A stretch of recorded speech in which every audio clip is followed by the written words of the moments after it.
आज हम आपको लेकर चल रहे हैं एक ऐसी प्रेरणादायक और रहस्यमयी कहानी की ओर जो जुड़ी हुई है महाभारत काल से। एक ऐसे योद्धा, एक ऐसे धनुर्धर की कहानी जो अर्जुन से भी ज्यादा बड़े धनुर्धर थे।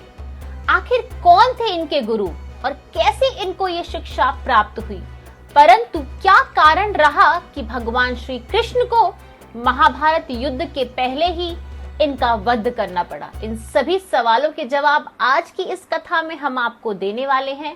तो आइए शुरू करते हैं इस महान योद्धा, इस महान व्यक्ति की कहानी जो अपने आप में कई सारे रहस्य समेटे हुई है और अपनी इस एक कहानी में बहुत सारे मॉरल लेसन्स भी हमें सिखाती है।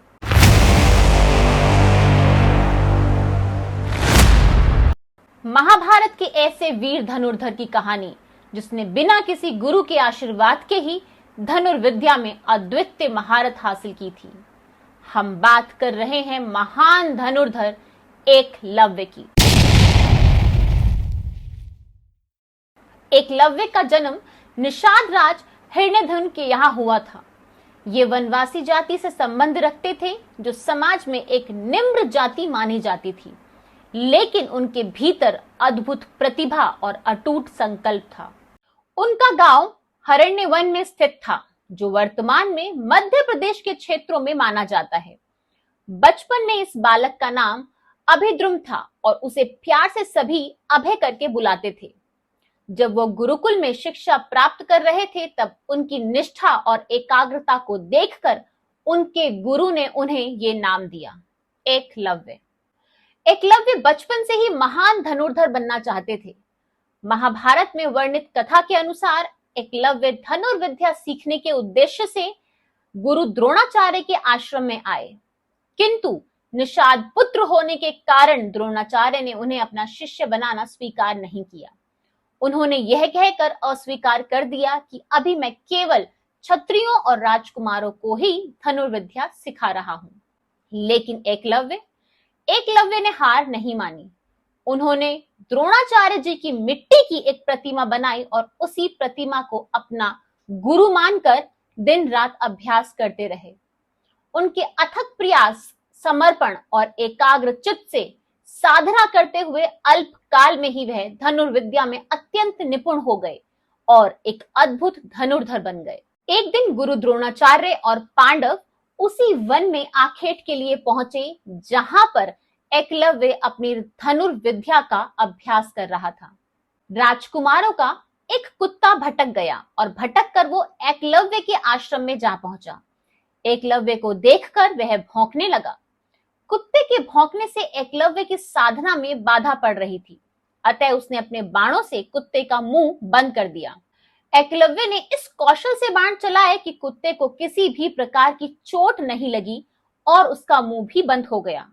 कुत्ते के लौटने पर कौरव, पांडव तथा स्वयं द्रोणाचार्य जी ने यह धनुर कौशल देखा और इसको देखकर वो दंग रह गए और अब वो बाण चलाने वाले की खोज करते हुए एकलव्य के पास पहुंचे। वे एकलव्य से मिले और उससे पूछा कि उसका गुरु कौन है। एकलव्य ने बहुत ही विनम्रता से बताया कि उन्होंने गुरु द्रोणाचार्य की प्रतिमा को अपना गुरु मानकर अभ्यास किया है। उन्हें यह जानकर और भी आश्चर्य हुआ कि द्रोणाचार्य को मानस गुरु मानकर एकलव्य ने स्वयं ही अभ्यास से ही यह विद्या प्राप्त की है।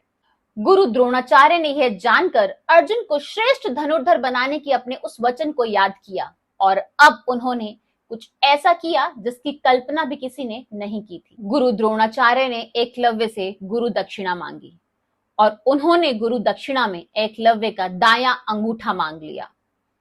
बिना किसी झिझक के एकलव्य ने अपना अंगूठा काटकर गुरु द्रोणाचार्य को समर्पित कर दिया। इस बात का एक सांकेतिक अर्थ यह भी हो सकता है कि एकलव्य को अति मेधावी जानकर द्रोणाचार्य ने उसे बिना अंगूठे के धनुष चलाने की विशेष विद्या का ज्ञान दिया हो। कहते हैं कि अंगूठा कट जाने के बाद एकलव्य ने तर्जनी और मध्यमा अंगुली का प्रयोग करा और तीर चलाना सीखा। यहीं से तीरंदाजी करने के एक आधुनिक तरीके का जन्म भी हुआ। निसंदेह यह बेहतर तरीका है और आजकल तीरंदाजी इसी तरह से होती है। वर्तमान काल में कोई भी व्यक्ति उस तरह से तीरंदाजी नहीं करता जैसे कि अर्जुन किया करते थे। एकलव्य का संघर्ष केवल यहीं तक सीमित नहीं रहा। उनके अंगूठा कट जाने के बाद भी उन्होंने अभ्यास नहीं छोड़ा और बाएं हाथ से धनुर्विद्या में निपुण हो गए। आगे चलकर पिता की मृत्यु के बाद एकलव्य ने अपने राज्य को भी संभाला और अपनी सेना को सशक्त कर अपने राज्य का विस्तार भी किया। राज्य के इसी विस्तार के लिए वे जरासंध से जा मिला, जो श्री कृष्ण का सबसे बड़ा शत्रु था। एक बार युद्ध में जब उसने जरासंध का साथ यदुवंशियों के खिलाफ युद्ध में दिया, तो विष्णु पुराण के अनुसार उसने यदुवंशी सेना को लगभग समाप्त कर दिया। जब श्री कृष्ण को इस बात का पता चला तो वे उससे मिलने पहुंचे। जब श्री कृष्ण एकलव्य से मिलने पहुंचे तो एकलव्य वहां पर धनुर्विद्या का अभ्यास कर रहे थे। श्री कृष्ण ने देखा कि बिना अंगूठे के ही केवल 4 उंगलियों से वो इतना अच्छा धनुष चला रहे हैं। तब श्री कृष्ण को यह एहसास हो गया कि अगर ये जीवित रहे तो आगे चलकर जब महाभारत का युद्ध होगा तो धर्म की स्थापना में एक बहुत बड़ा संकट पैदा कर सकते हैं और पांडवों के खिलाफ एक बहुत बड़ा रोड़ा भी बन सकते हैं और बहुत बड़ा खतरा भी बन सकते हैं। यही सोचकर श्री कृष्ण ने युद्ध किया और अंततः उनका वध कर दिया। एकलव्य का वध श्री कृष्ण के हाथों हुआ था। एकलव्य की ये प्रेरणादायक और रहस्यमयी कथा हमें बताती है कि सच्ची निष्ठा और कठिन परिश्रम से आप कठिन से कठिन कार्य भी कर सकते हैं और कुछ भी सीख सकते हैं।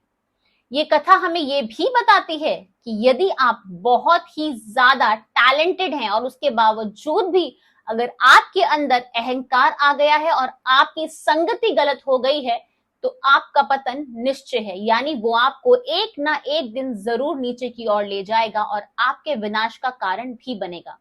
इसीलिए अपनी संगति को हमेशा ध्यान से देखभाल के चुने।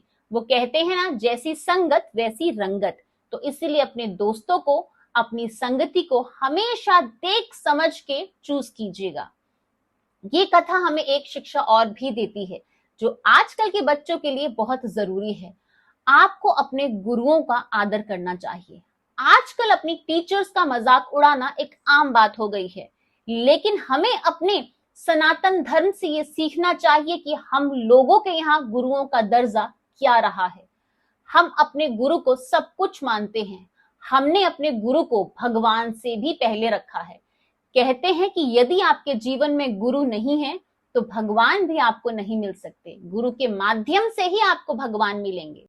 तो दोस्तों, हम आशा करते हैं कि आज की ये कथा, आज की ये कहानी आपको पसंद आई होगी और आपने इससे कुछ सीखा जरूर होगा। अगर ये अच्छी लगी है तो please like, share and comment और ऐसी ही और प्रेरणादायक कहानियों के लिए, किस्सों के लिए और पौराणिक कथाओं के लिए हमारे channel mystery and mind with Chitra को सब्सक्राइब करना मत भूलिएगा। राधे राधे।